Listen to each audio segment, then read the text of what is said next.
Ebesit kata, etwa ost. Maraskata! Your forces have failed. Leave now and tell the Canary to trouble me no further.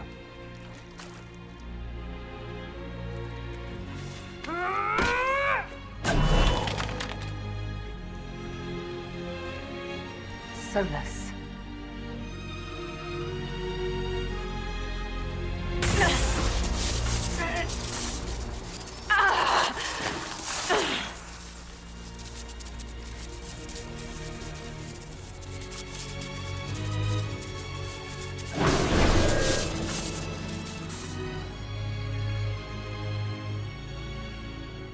That should give us more time. I suspect you have questions. The Kunari answered some of those questions. The information I found while traveling through the Alluvians answered more.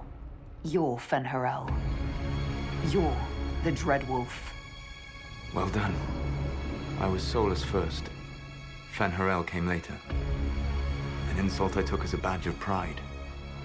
The Dread Wolf inspired hope in my friends, and fear in my enemies. Not unlike Inquisitor, I suppose. You also know the burden of a title that all but replaces your name.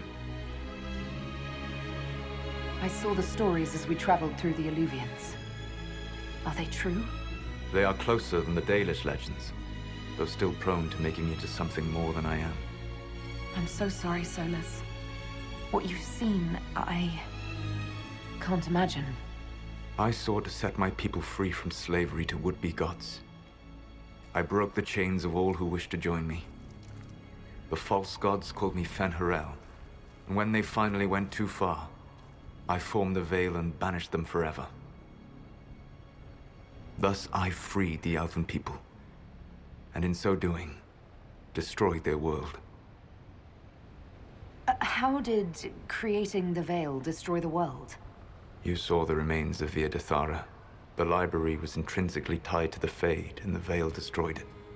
There were countless other marvels, all dependent on the presence of the Fade, all destroyed. Your legends are half right. We were immortal. It was not the arrival of humans that caused us to begin aging. It was me. The Veil took everything from the elves, even themselves. You love the Fade. Why would you create the Veil to hide it all away? Because every alternative was worse. Meaning? Had I not created the Veil, the Evanurus would have destroyed the entire world. You banished the false gods. You didn't kill them. You met Mythol, did you not? The first of my people do not die so easily. The Evanurus are banished forever, paying the ultimate price for their misdeeds. You said that the Elven gods went too far. What did they do that made you move against them? They killed Mythol. A crime for which an eternity of torment is the only fitting punishment. I thought Mythal was one of the Evanurus. She was the best of them. She cared for her people. She protected them. She was a voice of reason. And in their lust for power, they killed her. The Evanurus were elven mages. How did they come to be remembered as gods? Slowly. It started with a war. War breeds fear. Fear breeds a desire for simplicity. Good and evil, right and wrong, chains of command. After the war ended, generals became respected elders, then kings, and finally gods. The Evanurus. That's the past. What about the future? I lay in dark and dreaming sleep while countless wars and ages passed. I woke still weak a year before I joined you. My people fell for what I did to strike the Evanurus down. But still, some hope remains for restoration. I will save the Elven people, even if it means this world must die. Why does this world have to die for the elves to return? A good question, but not one I will answer. You have always shown a thoughtfulness I respected. It would be too easy to tell you too much. I am not Corypheus. I take no joy in this, but the return of my people means the end of yours. It is my fight. You should be more concerned about the Inquisition, your Inquisition. In stopping the Dragon's Breath, you have prevented an invasion by Qunari forces. With luck, they will return their focus to Tevinter. That should give you a few years of relative peace. The Qunari said the Inquisition was unknowingly working for agents of Fen'Harel. I gave no orders. You led us to Skyhold. Corypheus should have died unlocking my orb. When he survived, my plans were thrown into chaos. When you survived, I saw the Inquisition as the best hope this world had of stopping him. And you needed a home. Hence, Skyhold. You gave your orb to Corypheus? Not directly. My agents allowed the Venatori to locate it. The orb had built up magical energy while I lay unconscious for millennia. I was not powerful enough to open it. The plan was for Corypheus to unlock it, and for the resulting explosion to kill him. Then I would claim the orb. I did not foresee a Tevinter Magister having learned the secret of effective immortality. What would have happened if Corypheus had died, and you'd recovered the orb? I would have entered the Fade using the mark you now bear. Then I would have torn down the veil. As this world burned in the raw chaos, I would have restored the world of my time. The world of the elves. If you destroyed the veil, wouldn't the false gods be freed? I had plans. I never thought of you as someone who would do that, Solas. Thank you. You must understand. I awoke in a world where the veil had blocked most people's conscious connection to the Fade. It was like walking through a world of tranquil. We aren't even people to you. Not at first. You showed me that I was wrong. Again. That does not make what must come next any easier.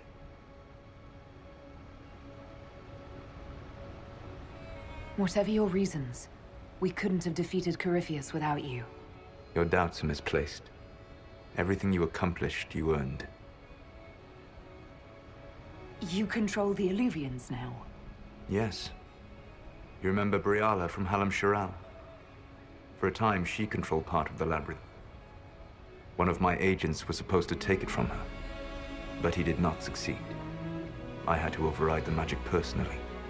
The Qunari stumbled upon this section independently. With them gone, the Illuvians are now mine. What's wrong with the Inquisition? You created a powerful organization, and now it suffers the inevitable fate of such. Betrayal and corruption. It's not that simple. Do you know how I discovered the Qunari plot? The plot I disrupted by leading them to your doorstep. The Qunari spies in the Inquisition tripped over my spies in the Inquisition. The Elven Guard who led you to the Qunari body?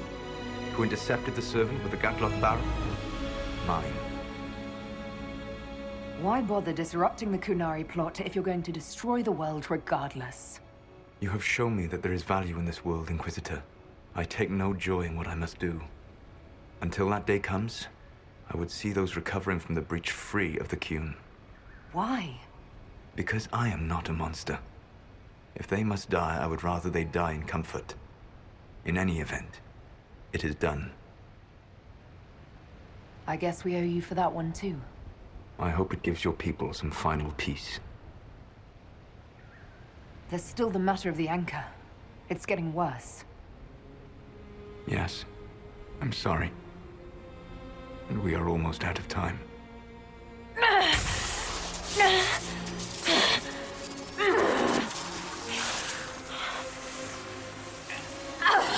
The mark will eventually kill you. Drawing you here gave me the chance to save you. At least for now.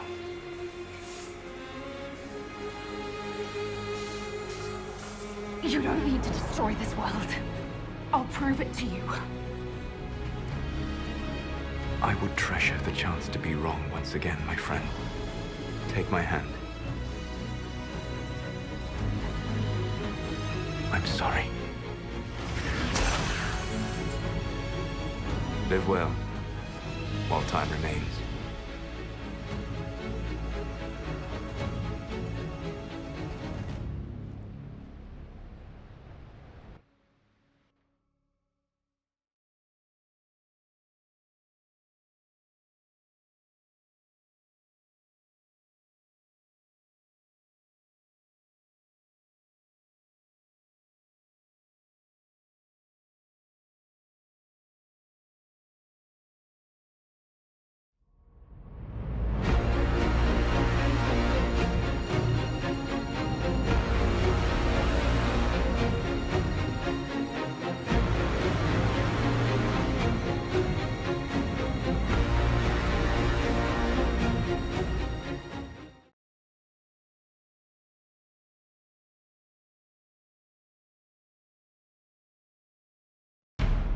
agree something must be done, but we cannot lose the Inquisition now. We stand on the brink of war with the Canary.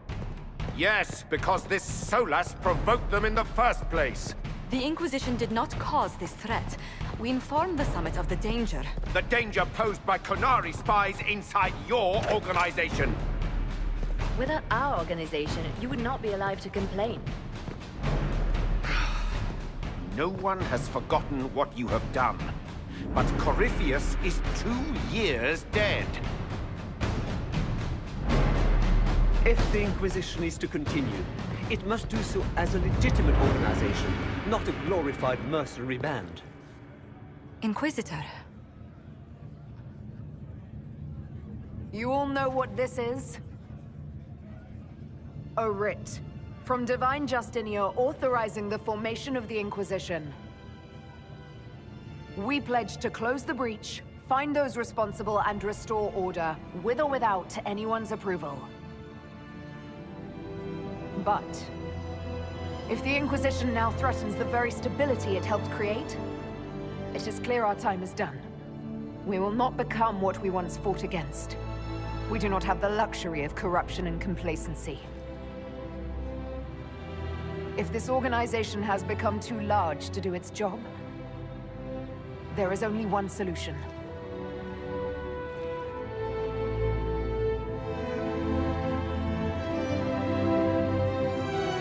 Effective immediately, the Inquisition is disbanded.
My agents have found nothing.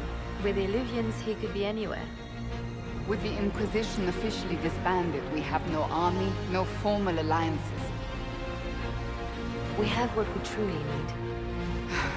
We will need to be careful. Solas knows everything about us.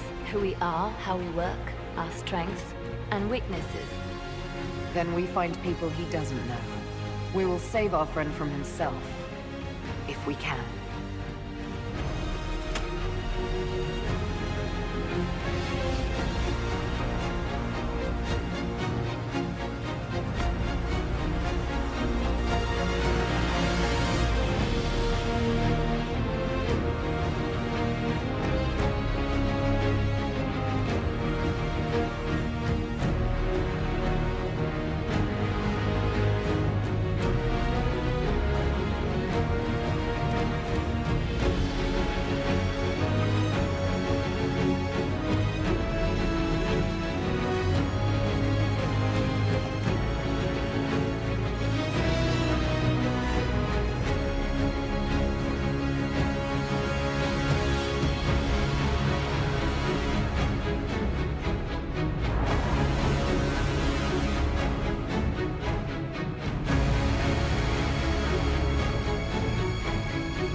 What is this?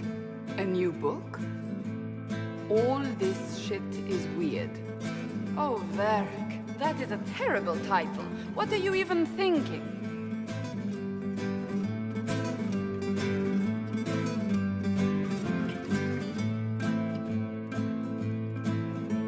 The sky churned like a rolling sea on a dark and stormy night, centered on a gaping hole that led to the arse end of nowhere. A hole that spit up many things that day. Comets, demons, and a whole lot of trouble. It's about the Inquisition.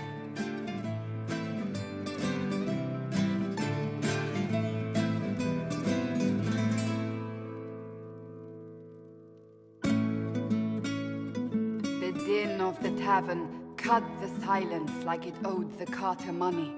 In the middle, in her element, Red Jenny. She looked me up and down, mostly down. "Not playing, weirdy," she said, gesturing with and dismissively eating a sandwich. "Don't write that. Seriously, piss up a robe." Sarah made the subtext text, which suited me fine.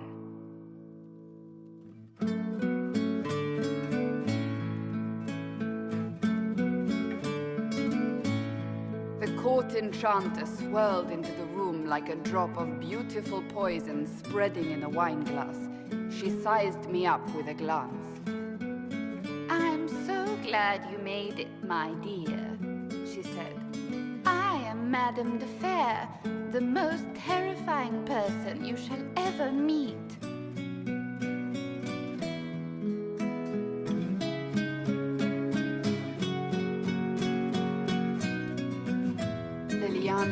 folded Alphonse in an embrace as warm as a serpent's kiss. I always knew I could count on your support. The Count did not feel the bite of her poisoned dart until it was too late. Even if it requires your death.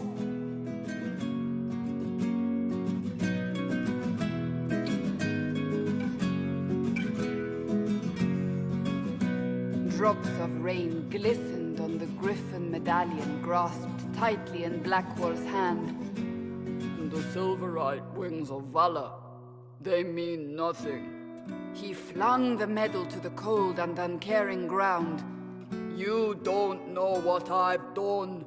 You don't know me. So romantic.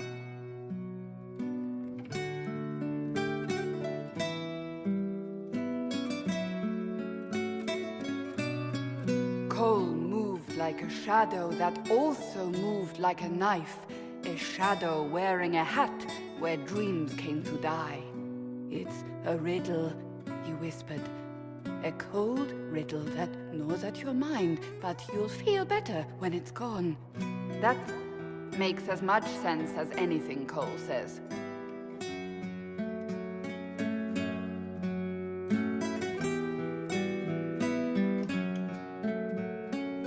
Do you place your herald above the law, Ambassador? Whose law, my lady? Josephine's eyes glittered like angry opals.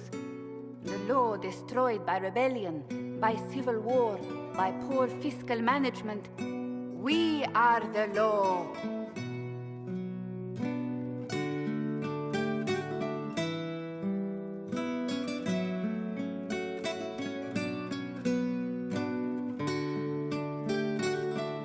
We left our mark on adamant, but the dust hadn't settled, and neither had Harding. I can offer you a drink, if I catch your meaning. If you'd caught my meaning, you'd have offered a double. What is even happening here?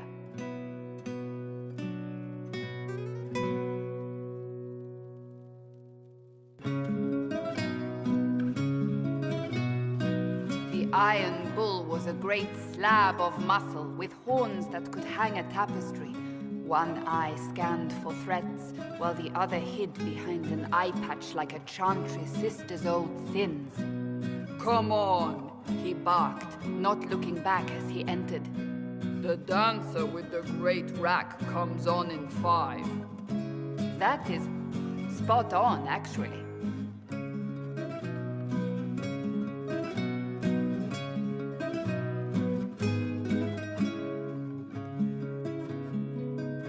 The commander had the look of a Templar who had seen the worst of humanity, yet still had the time to style his hair.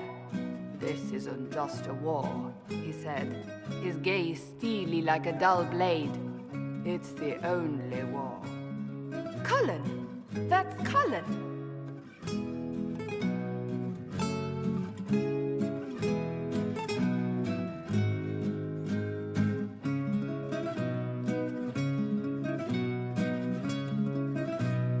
The Mage wore a class of handsome sneer cultivated by 1,000 years of Tevinter elitism.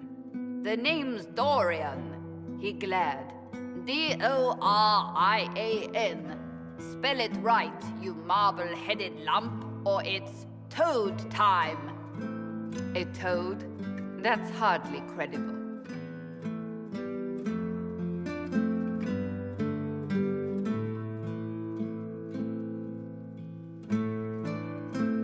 The bold elf spun, mage staff crackling like the city after a good man's murder. You're crazy, the Red Templar cried in terror. Moonlight glinted off ears like the knives you never see coming. Better to fade out than burn away. Ugh, Varric.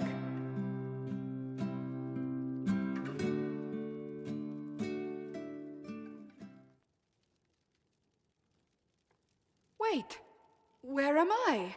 I don't... Oh, here it is. The Seeker clutched at my vest, her tears as desperate as they were pitiful. Varric, I was wrong about everything, she sobbed. Could you find it in your noble heart to forgive me? That dwarf, he put me in the book! I'm in the book! I am reading the shit out of this!